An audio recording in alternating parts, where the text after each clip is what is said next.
लालू जी, योगी जी, इस बार तो मैंने इतनी बरसात की कल्पना ही नहीं की थी। इतनी ज्यादा बारिश हुई है इस बार के मेरी पूरी की पूरी धान की फसल बिल्कुल पानी में डूब गई। अब क्या करा जाए? जो धान की फसल थोड़ी बहुत ऊपर पानी से दिख रही है उसी को काट के बाहर निकाल रहे हैं। मोदी जी, आपका ये खेत तो बिल्कुल तालाब बन गया। लग ही नहीं रहा है कि इस खेत में आपकी लहराती हुई धान की फसल थी। ये तो बिल्कुल तालाब बन गया।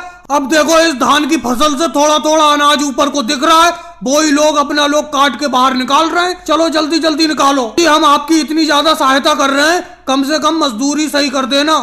लालू जी, सहायता का भी नाम ले रहे हो और पैसे भी ज्यादा मांग रहे हो।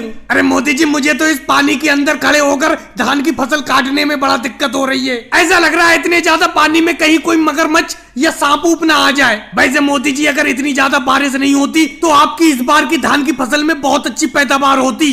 योगी जी, मेरी इस धान की फसल में पैदावार तो इस बार अच्छी होगी। अभी भी कोई खास ज्यादा नुकसान नहीं हुआ है। इस धान की फसल को पानी में से काट के सूखी जगह पे बाहर ले चलती हैं। मोदी जी, कहना बहुत आसान है, करना बड़ा मुश्किल है। आप देख ही रहे हो कितनी मुश्किल से इस धान की फसल को इस पानी के अंदर से काटा जा रहा है। इस धान की फसल की कटाई बड़ा मुश्किल कटाई है पानी के अंदर, लेकिन क्या करें, ये आपका खेत है, हमें ये काम करना पड़ेगा। चलो अखिलेश, ये बहुत बहुत मेहरबानी, कम से कम तुम मेरी धान की कटाई करवा रहे हो। लेकिन तुम मेरी धान की कटाई कोई फ्री में थोड़ी करवा रहे हो, कम से कम 2000 रुपए लोगे। लेकिन राहुल, तुम बड़ा पीछे रह गए धान की कटाई करने में, तुम तो बिल्कुल पीछे हो। और मोदी जी, मैं क्या करूं? मैं इस पानी के अंदर धान की कटाई सही तरीके से कर ही नहीं पा रहा हूं। इतनी ज्यादा बाढ़ पता नहीं इस बार किस तरीके से आ गई। वैसे इतनी बाढ़ कभी आती नहीं है अपने गांव में।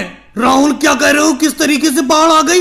अरे बाढ़ तो आती जाती रहती है अपने इस गांव में। जिस साल ज्यादा बारिश होती है उस साल बाढ़ आ जाती है। तुम्हें तो मालूम ही है कि आज से 5 साल पहले तो मेरी धान की पूरी फसल बेकार हो गई थी बाढ़ में। इस बार तो फिर भी मेरी धान की फसल थोड़ी थोड़ी ऊपर पानी से दिख रही है, जिसकी वजह से अपना लोग धान की कटाई कर पा रहे हैं। अगर ये धान की फसल पूरी तरीके से बाढ़ में डूबी हुई होती तो सोचो कितना नुकसान होता। और भाई लोगों को वीडियो को लाइक करो, चैनल को सब्सक्राइब करो।